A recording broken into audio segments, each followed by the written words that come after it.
할렐루야. 네, 제가 성대가 약해서 설교를 하면서 천천히 풀어져서 좀 양해를 구하겠습니다. 올해로 세 번째 강북 우리 교회에 와서 이렇게 성도님들과 같이 특별 새벽 기도에 둘째 날을 섬기게 되어서 너무나 기쁘고 감사합니다. 주님께서 매일마다 주시는 은혜로 여러분들을 충만히 채우시기를 축복합니다. 오늘 보니까 그 예수를 깊이 생각하라 이렇게 말씀 주제로 이번 특별 새벽 기도회를 하시는데 우리 예수를 깊이 생각하고 또 그분의 마음을 이해하는데 아주 좋은 본문이 있습니다. 그것이 오늘 읽은 이 본문 말씀이에요. 저는 이 본문 말씀을 보면서 하나님의 마음이 이런 것이구나. 그리고 주님의 마음이 이런 것이구나. 이것을 이해하는데 참 도움을 받은 좋은 본문 중에 하나입니다. 그래서 오늘 같이 나누려고 합니다. 상황을 먼저 좀 설명을 드리면 블레셋 사람들이 이스라엘로 공격해 들어오고 있는 상황입니다. 그런데 블레셋 사람들의 그 군사력이 어마어마한 거예요. 오늘 성경을 가만히 5절부터 읽어보면 병거가 3만이요 그렇게 말이 나요. 병거가 3만이요 마병이 6천이나 된다. 그리고 보병들 따라오는 일반 블레셋 사람들이 셀 수도 없이 많다. 바닷가에 모래 같다 하니까 셀 수도 없이 많다는 것입니다. 근데 이때 당시에 이스라엘 사람들은 어땠느냐, 군사력이. 정예병, 일반 정예병 가지고 있었던 정예병이 3천이 다 모아서 3,000명. 그리고 이스라엘 백성들이 다 모였으니까 블레셋 사람들 모였고 이스라엘 사람 모였고 그건 다 빼고 정예병만 가지고 치면 한쪽 블레셋 사람들은 36,000. 근데 이스라엘 사람들은 3,000. 이게 한 두 배 나죠? 예. 이 싸움이 안 되는 싸움이죠. 한 사람이 12명하고 어떻게 싸우겠습니까? 그런데다가 이쪽은 그냥 어떻게 보면 평범한 그냥 군인인데 이쪽은 완전 무장을 한 거예요. 그러니 이쪽은 곡괭이지고 싸운다면 이쪽은 탱크 몰고 와서 지금 싸우는 격입니다. 그러니까 이 싸움이 안 되는 싸움이죠. 저는 이 본문을 볼 때, 사울의 마음이 정말 다 들어가겠구나. 저희 본문을 보다 보면 이스라엘 백성들이 너무나 두려워서 막 다 숨어버려요. 여러분 오늘 읽었던 본문 6절을 보면 이스라엘 사람들이 위급함을 보고 절박하여 굴과 수풀과 바위 틈과 은밀한 곳과 웅덩이에 숨으며 어떤 히브리 사람들은 요단을 건너 아예 저쪽 멀리 길르앗 땅으로 다 도망갔다는 거예요. 이 이스라엘 백성들 보기에도 이 전쟁은 게임이 안 되는 게임이다. 다 아는 거죠.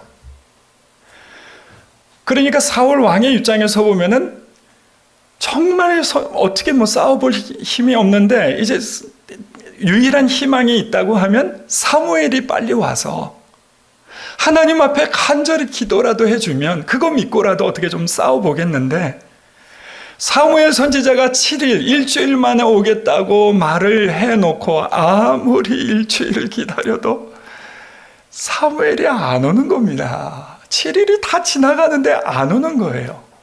백성들은 지금 다 흩어져 가는데 기다리다가 도저히 이제 더는 안 되겠다. 그래서 사울 왕이 자기가 제단을 해서 하나님께 번제를 드리고 화목제를 드리고 그렇게 해서 자기가 제사를 드리고 나자 그 다음에 누가 와요? 사무엘이 그 다음에 등장을 하는 겁니다. 그러더니 사무엘이 하는 말이 왕이 무엇을 행했습니까? 그래서 지금 여차저차해서 제가 이거 행했습니다 했더니 한마디로 왕이 망령되이 행하였도다 이렇게 말을 하는 겁니다. 저는 어렸을 때부터 이 본문을 볼 때마다 이 사무엘의 이 말씀이 정말 납득이 안 됐어요.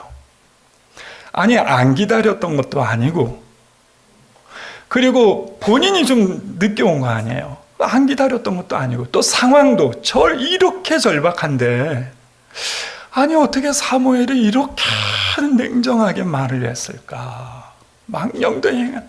그런데 내가 사무엘이 더구나 말을 할 때 왕의 나라가 길지 못할 것, 이제 왕 위가 막 거론될 정도로 이게 큰일이라는 거예요. 그래서 저는 이 본문을 사실 볼 때마다 어렸을 때는 사무엘이 좀 너무 심하게 얘기하는 것이 아닌가 이런 생각이 들었습니다. 자, 그런데 우리가 사무엘 선지자의 이야기를 너무 빨리 속단하기 전에 그가 무슨 말을 했는지를 다시 한번 곰곰이 살펴볼 필요가 있습니다. 우리 사무엘 선지자가 했던 13절의 말씀부터 한번 다시 보겠습니다. 자, 우리 13절 말씀 같이 한번 읽어볼까요? 시작. 사무엘이 사울에게 이르되 왕이 망령되이 행하였도다. 왕이 왕의 하나님 여호와께서 왕에게 내리신 명령을 지키지 아니하였도다. 그리하였더라면 여호와께서 이스라엘 위에 왕의 나라를 영원히 세우셨을 것이거늘. 자, 먼저 13절 처음부터 차근차근 보겠습니다. 왕이 망령되이 행하였도다. 그 망령되이 행했다는 말은 당신이 이게 정말 정신 빠졌다는 거예요. 당신이 제정신이라면 이렇게 행동할 수 없다는 것이죠. 당신 제정신이 아닙니다. 왕으로서 이거 할 수 있는 일이 아닙니다. 지금 이렇게 말을 하는데 그 이유가 뭐냐? 이 13절을 보니까 왕이 왕의 하나님 여호와께서 왕에게 내리신 명령을 지키지 아니하였습니다. 이렇게 말하는 거예요. 왕의 하나님 여호와께서 사무엘을 통해서 뭐라고 명령하셨습니까? 기다려라. 내가 올 때까지 기다려라. 이거 명령하신 거예요. 그런데 이 사울 왕의 입장에서는 상황이 너무 절박하니까 어떻게든지 이스라엘 백성들을 좀 지키려고, 이 나라를 지키고 전쟁을 어떻게든지 승리로 이끌어 보려고 제단에 제물을 드린 것입니다. 그런데 그런 사울에게 사무엘이 엄중하게 말합니다. 망령되이 행하였도다. 왕이 해야 될 일은 승리로 이끄는 것이 아닙니다. 그건 왕이 책임질 일이 아닙니다. 이 백성을 보호하고 이 나라를 이렇게 부흥하게 하고 이 나라를 외세로부터 지키고 이 모든 것은 지금 왕이 할 일이 아닙니다. 정신을 차리세요. 왕이 할 일은 따로 있습니다. 왕은 여호와의 명령에 순종하는 것이 왕이 할 일입니다. 지금 이렇게 말하는 것이에요. 제가 이 말씀을 보고서 참 마음에 교훈을 많이 얻었어요. 제가 부목사로 오래 생활을 하다가 담임 목사로 들어갔습니다. 그러니까 참 마음의 무게가 너무나 달라지더라고요. 부목사로 있을 때는 담임 목사님이 계시고 그분이 다 당회에서 결론을 내리시고 또 책임을 져도 담임 목사님 다 지시니까 일을 제가 못해도 담임 목사님 책임지시고 성도들에게 평가받는 것도 다 담임 목사님 받으시니까 편했어요, 사실은. 근데 담임 목사가 되고 나니까 어깨가 왜 이렇게 무거운지, 그러니까 뭘 해도 신경이 많이 쓰이는 거예요. 특별 새벽 기도를 하는데 성도들이 좀 적게 나오시잖아요. 그러면 내가 이렇게 광고를 하고 부탁을 드렸는데 이게 적게 나오신 내가 평소에 은혜를 많이 못 끼쳤나 보다. 이게 내 탓이다. 이게 마음이 막 적게 모이셔도 막 내 탓이고 뭐 세팅이 안 돼도 저거 미리 챙겼어야 되는데 막 굉장히 무거운 거예요. 그러니까 담임 목사가 되고 나서 어떻게 하면 교회 부흥을 시키나, 어떻게 하면 저것 좀 해내나. 그러니까 늘 이렇게 하다 보니까 교회가 부흥하는 것, 교회가 조금 더 뭐 어떤 부분이 좀 다듬어지는 것, 조금 더 나아지는 것, 늘 무한 책임을 지고 늘 마음이 무거워지는 거예요. 그런데 어느 날 주님께서 말씀으로 저에게 그렇게 말씀하셨어요. 김 목사야, 내가 너를 이 자리에 부른 거는 큰 예배당 지으라고 막 사람들을 막 모으라고 너를 부른 게 아니야. 그게 나쁜 건 아니지만은 그게 너를 부른 본질적인 이유가 아니야. 너 정신 차려야 돼. 내가 너를 부른 거는 내 말에 귀를 기울이고 순종하라고 부른 거야. 제가 말씀을 가만히 묵상하면서 하나님, 어느 순간인가 나는 처음에 잘해보겠다고 막 애를 쓴 거지만 어느 순간인가 하나님이 이 교회의 머리가 되시고 하나님이 인도하시는데 내가 그분 앞에 기도하며 그분이 우리 교회를 어떻게 사랑하시고 어떻게 이끌어 가시는가를 잘 그 마음을 섬겨드려야 될 게 내 본분인데 내가 담임 목사라고 너무 매년 스트레스를 무게를 받아가지고 그냥 막 내가 어떻게 하려고 이게 마음이 좀 너무 그쪽으로 갔구나 하고 정신을 또 차리게 되는 거예요.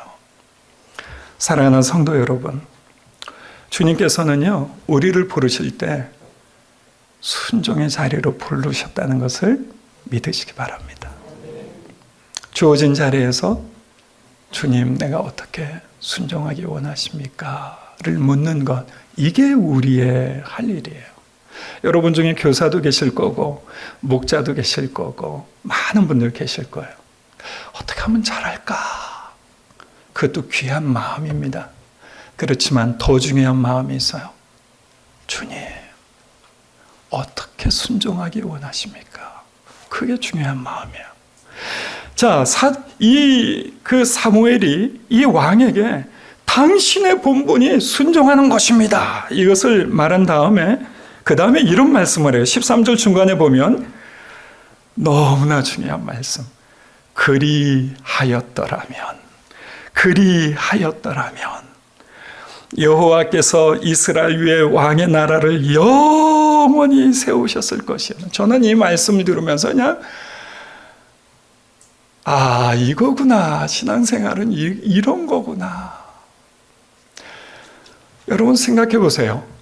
36,000이나 되는 이건 뭐 탱크를 몰고 오는 그 당시에 이 병거라고 하는 거는 오늘날로 얘기하면 탱크와 같이 강력한 무기였다고 그래요. 그 과학자들이. 그 당시에는 마병을 견줄 만한 무기가 없었대요. 마병이 나타나면 다 그냥 초토화되는 거니까 이 병거가 나타나면 이 병거가 굉장히 강력한 겁니다.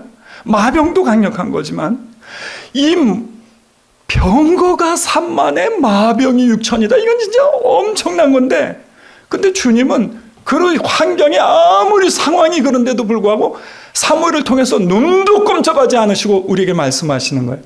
야, 전쟁은 군사력이 있는 게 아니야. 네가 만약에 내 앞에서 그리하였더라면 네가 상황이 아무리 힘들고 어려워도 정신을 바짝 차리고 나의 말에 귀를 기울이며 순종하였더라면 너의 나라가 영원했을 것인데. 와, 여러분 이 말씀을 제가 듣는데 우리가 믿는 하나님이 이런 분이시구나. 우리가 눈에 보이는 상황은 지금 이거 뭐라도 해야 될 것 같고 이거 큰일 났다. 이거 뭐 도망가든지 뭐 싸워도 뭐 있어야 될 것 같은데 주님은 그런 것에 대해서 말씀 안 하시는 거예요. 그리하였더라면 이거에 다 달렸다는 거예요. 이 주님의 말씀을 가만히 묵상하면서 제 자신이 참 많이 돌아봐졌어요. 왜냐하면 저희 교회는 사실 굉장히 가난한 지역에 있어요. 그러다 보니까 뭘 하려고 해도 이게 참 좀 어려워요. 마이크 하나 놓읍시다. 뭐 이거 조금 바꿉시다. 그래도 왜 그렇게 좀만 기다려주세요. 뭐 이런 게 많은지. 제가 강북 우리 교회만 오면 이게 너무 이게 잘 돼 있어가지고 주여 우리 교회도 이런 기도가 자꾸 나와요. 참 여러분들 너무 이렇게 좋은 환경에서 잘 되시 하나님의 복인 줄 아시기 바랍니다. 그러니까 때로는 어떨 때 마음이 하나님 내 상황은 왜 이렇습니까? 나도 좀 이렇게 좀 하게 해주세요. 상황과 환경을 자꾸 보기 시작할 때마다 주님은 말씀하세요. 김 목사야, 환경을 보지 마라. 네 환경이 그렇다는 거 내가 다 알아. 근데 그 환경 속에서 내가 너에게 딱 요구하는 건 하나야. 너 스피커 바꾸러 너 그 교회 간 거 아니잖아. 너 의자 바꾸려고 그 교회 간 거 아니잖아. 너에게 지금 주어진 상황과 환경 속에서 한 가지만 기억해. 그리하였더라면. 그러면 하나님께서 너의 날을 길게 하실 거야. 하나님이 너를 오래도록 귀히 쓰실 거야. 그리하였더라면. 그 하나님을 믿고 신뢰하라고 그런 말씀을 듣게 되는 거예요. 그래서 그리하였더라면이라는 이 하나님의 말씀 앞에 제가 회복해야 될 것이 종의 마음이구나. 내가 어떤 상황과 환경 때문에 하나님 이 환경 바꿔주세요. 저 환경 바꿔주세요. 이것 좀 해결해 주세요. 맨날 기도할 때마다 주님 누구 좀 바꿔주시고 어느 집사 좀 회개하게 해주시고 맨날 바꿔달라는 거. 물론 어떨 때는 바꿔주실 필요가 있는 게 있어요. 근데 그보다 더 먼저 있어야 될 더 중요한 기도는 그리하였더라면 어떤 상황에서든지 주님 어떻게 순종하기를 원하십니까? 이거죠. 그런데 오늘 이 마음은 대단히 이 종의 마음을 갖는 게 얼마나 중요한지 구약 성경에는 이 사울 왕이 갈등했던 이 마음을 똑같이 갈등했던 왕이 또 등장합니다. 그 이름은 여로보암입니다. 여로보암 왕이 10지파를 맡았어요. 르호보암은 2지파만 달랑 남았습니다.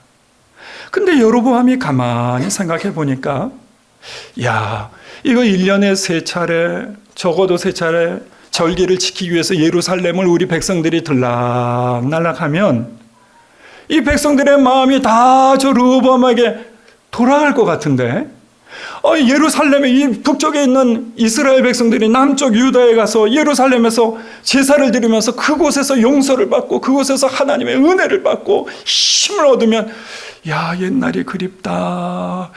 이거 예루살렘이 여기 있는데 이게 참 그립다 하고 마음이 다 돌이켜지면 내 왕위가 위태위태하지 않을까? 르호보암이 걱정이 됐습니다. 여러분, 그런 르호보암을 향하여 주신 미리 먼저 주신 하나님의 말씀이 열왕기상 11장 38절에 있어요. 한번 같이 보겠습니다. 열왕기상 11장 38절. 열왕기상 11장 38절.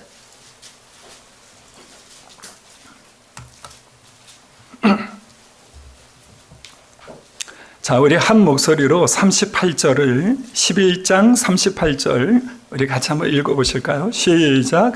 내가 만일 내가 명령한 모든 일에 순종하고 내 길로 행하며 내 눈에 합당한 일을 하며 내 종 다윗이 행함같이 내 율례와 명령을 지키면 내가 너와 함께 있어 내가 다윗을 위하여 세운 것 같이 너를 위하여 견고한 집을 세우고 이스라엘을 내게 주리라. 이 말씀 중에 제일 중요한 말씀이 어디냐면 이 중간에 내 종 다윗이 행함같이 이 말이 제일 중요한 말입니다. 저 같으면 이렇게 말하면요, 이렇게 형광펜을 가지고 한 5만 번은 줄 긋습니다. 이 말이 정말 중요한 말씀이에요. 내 종 다윗이 행함같이. 자, 이 말씀이 다 걸려요. 38절 처음부터 한번 찬절. 네가 만일 내 종 다윗이 행함같이 내가 명령한 모든 일에 순종하고 내 종 다윗이 행함같이 내 길로 행하며 내 종 다윗이 행함같이 내 눈에 합당한 일을 하며 내 종 다윗이 행함같이 내 율례와 명령을 지키면 지금 이 얘기예요. 다른 말로 하면 네가 내 종이 될 수 있다면, 네가 내 앞에서 종의 마음을 간직하고 살아갈 수만 있다면, 그러면 어떤 일이 벌어집니까? 내가 너와 함께 있어 내가 다윗을 위하여 세운 것 같이 너를 위하여 견고한 집을 세우고 이스라엘을 내게 주리라. 견고한 집을 세우고 이스라엘을 내게 주리라. 하나님께서는 이 말씀을 미리 주셨어요. 북열지파를 다스리는 여로보암을 향하여, 야, 이 백성들이 다 하나님 말씀대로 남쪽으로 1년에 3차례가 아니라 1년 52차례를 왔다 갔다 해도 아무 상관없다. 네가 내 종 다윗만 같으면은, 종의 마음을 가지고 내 앞에 살 수만 있다면 내가 너를 위하여 견고한 집을 세워줄 것이다. 이렇게 말씀을 했는데도 이게 안 믿어지는 거예요. 여로보암이 이걸 믿지 못하는 거예요. 그러니까 이 여로보암이 엉뚱한 짓을 해서 두 개 금송아지 만들어서 베델에 쌓고 저 단에다 세우고 산당 지으고, 그러니까 레위 지파 사람들이 다 발칵 뒤집어져 가지고 그거 따르겠습니까? 그러니까 일반 백성을 가지고 막 율법에도 맞지도 않게 일반 백성으로 제사장들 막 세우고 절기도 비슷하게 또 만들어 가지고 하니까 하나님께서 버리신 거 아닙니까? 뭘 못 믿었습니까? 왜 망했습니까? 백성들이 왔다 갔다 하는 이런 환경과 이런 상황을 믿음의 눈으로 보지 못한 거예요. 종의 마음을 가지고 하나님의 말씀을 신뢰하면서 하나님께 신실했더라면 아무리 상황이 그래서 하나님 다 해결해 주시겠다고 약속하셨는데 그거를 믿지 못하는 종의 마음이 없었던 것입니다. 그런데 이 종의 마음을 가지고 잘 사셨던 분이 있어요. 그분이 예수님이십니다. 빌립보서 2장 5절부터 보면 성경은 이렇게 말합니다. 너희 안에 이 마음을 품어라.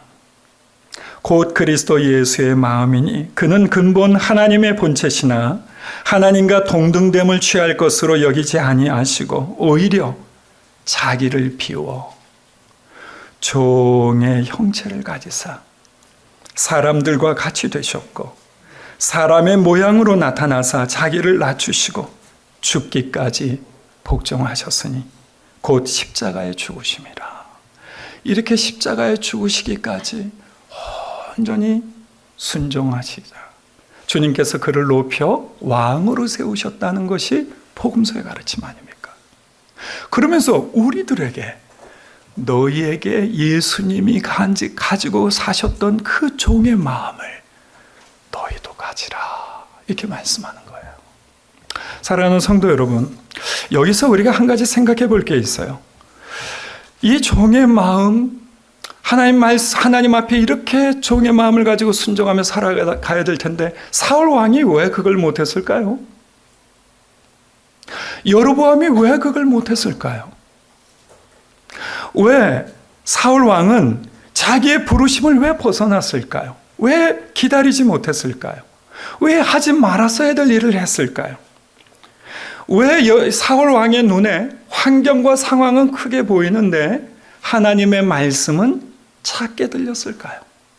왜 제단에 제사를 드리면서도 그 제사를 받으시는 하나님의 마음은 깨닫지 못했을까요? 이유가 뭘까요? 사울 왕에게 하나님이 없었던 거예요. 순종이 가능하려면 하나님과 친밀해야 합니다. 하나님의 임재하심과 하나님 앞에 사는 삶, 그것에 늘 머물러 있어야 합니다. 제가 좋아하는 얘기 하나가 있습니다. 어느 수도원에 수도원장이 있었습니다. 그 수도원장이라면 사실 수도원 전체를 이끌어가는 아버지와 같은 역할이죠. 이 수도원장이 어느 날 5명의 수도사를 불렀습니다. 그리고 새 한 마리를 씩을 나눠줬어요. 그리고 이렇게 말했습니다. 잘 들어라. 아무도 없는 곳에 가서 이 새를 죽여가지고 오너라. 수도사들이 흩어졌습니다. 시간이 흐르고 한 명, 두 명씩 모여듭니다. 손에 새들이 죽은 채로. 정말 그렇게 모여들었어요. 아버지, 새를 잡아왔습니다. 그런데 이 수도원장이 가장 사랑하는 애제자 안 나타나는 거예요. 시간이 지나도. 한참을 더 기다렸더니 저쪽에서 옵니다. 근데 새가, 손에 보니까 새가 살아있어요. 너는 왜 새를 죽이지 않았느냐? 그랬더니 이 애제자가 이렇게 대답했습니다.